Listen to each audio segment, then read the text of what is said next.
Good morning student हम lesson number 17 preposition पढ़ रहे थे। तो कल हमने बिटवीन जो प्रीपोजिशन है उसका प्रयोग कैसे किया जाता है उसके बारे में हमने पढ़ा था। तो देखिए बिटवीन जो होता है उसका प्रयोग होता है दो व्यक्ति और दो वस्तुओं के लिए। This is between you and me. तो बिटवीन होता है के बीच में, के मध्य में। The box is between the two chairs. जो बॉक्स है वो दो कुर्सियों के बीच में है। तो बिटवीन का प्रयोग हमेशा दो व्यक्ति और वस्तु के बीच में होता है। दे हैड, देखिए they had one book between two pencil. They had one book कहते हैं एक पुस्तक किसके, दो पेंसिलों के बीच में है। अब है अमंग। अमंग जो है वो होता है एक से ज़्यादा व्यक्ति और वस्तुओं के या स्थान के बीच में। जब बीच का प्रयोग हो तो अमंग का प्रयोग होता है। तो among is use to talk about many persons, place और things. He divided his property among his 5 son. उसने अपनी जो संपत्ति है वो किसके बीच में बांट दी, 5 अपने लड़कों के बीच में, 5 बेटों के बीच में अपनी प्रॉपर्टी को डिवाइड कर दिया। तो यहाँ देखो दो से ज़्यादा है, 5 हो गए ना। तो 5 अगर हैं, अगर दो से ज़्यादा किसी पर्सन, प्लेस और थिंग की बात होती है और उनके बीच की के बारे में डिस्क्राइब किया जाता है तो अमंग अमंग का प्रयोग किया जाता है। He works among the poor. वह he works among the poor, उस वह काम करता है किसके बीच में, गरीबों के बीच। He found the letters among the pile of old books. उसने अपने जो लेटर थे वो जो पुरानी पुस्तकों के ढेर थे उसके बीच में उन्होंने पाया। अब है बिसाइड साथ is use to mean next और एट द साइड ऑफ, की तरफ या उससे आगे। बिसाइड होता है एट द साइड, की तरफ। जैसे the cemetery is beside the road. देखिए यहाँ बिसाइड में साथ साथ। सिट बिसाइड योर सिस्टर, अपनी बहन के साथ बैठो। अब बिहाइंड, बिहाइंड होता है पीछे। Behind use to denote position towards the back of somebody और समथिंग। बिहाइंड का प्रयोग है वो पोजीशन जो समबॉडी और समथिंग के पीछे जो कोई होता है उसके लिए बिहाइंड का प्रयोग किया जाता है। Who is the girl standing behind Aslam.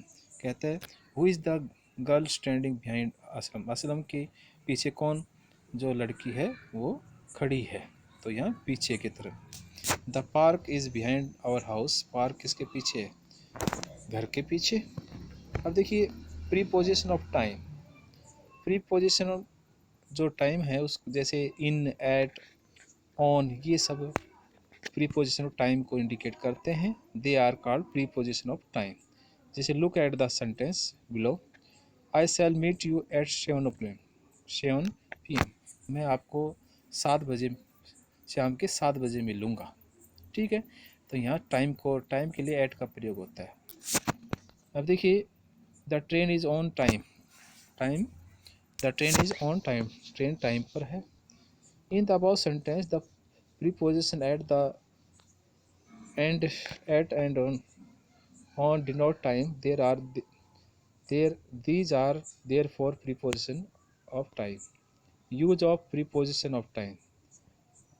At is used to denote some particular time of the day or some particular point of time. At का प्रयोग जो है वो निश्चित समय ऑफ द डे, समय जो दिन के समय के बारे में, और जो समय का जो पर्टिकुलर समय जो पॉइंट है उसके बारे में प्रयोग किया जाता है। At is used in refer to festival, और फेस्टिवल के लिए प्रयोग किया जाता है। अब देखिए our school begin at 8 PM, 8 AM। हमारा स्कूल कब शुरू होता है, सुबह 8 बजे। तो यहाँ पर्टिकुलर जो डे और टाइम हो गया। She left the room at the beginning of the meeting. We met at, तो ये फेस्टिवल हो गया, at Christmas, at Diwali, at Holi.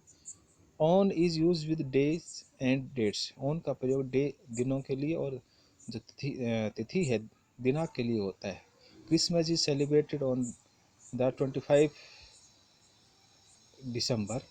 There are arriving on Sunday, वे संडे को आ रहे हैं। तो डे और डेट्स के लिए हमेशा ऑन का प्रयोग होता है।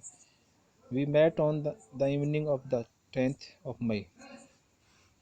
In is used with part of the day, month, year और सीजन। इनका प्रयोग मंथ ऑफ महीनों, साल और सीजन के लिए होता है।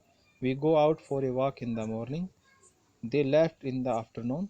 तो यहाँ part of day, month, year, जो सीजन उनके लिए इनका प्रयोग होता है। It rains heavily in summer, it was in the month of March that we parted, she will return in a minute. तो ये किसके लिए, पार्ट ऑफ डे, मंथ और ईयर और सीजन के लिए हम इनका प्रयोग करते हैं। तो स्टूडेंट आज आपने जो है preposition at, on, in, between, among के बारे में पढ़ा। कल इसकी नेक्स्ट जो टॉपिक है उसके बारे में डिस्कस करेंगे। तो मैं आशा करता हूँ कि आप ध्यानपूर्वक इसको पढ़ेंगे। Thank you.